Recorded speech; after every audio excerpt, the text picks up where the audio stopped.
Most of us don't take empty shots, empty photos because we don't care. We take them because we actually do, and because we're moving too fast.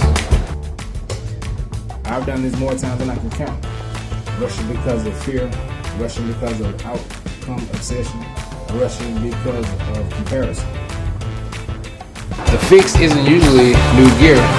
It's usually to slow down, give yourself an extra moment to see, and then take the photo. Peace out.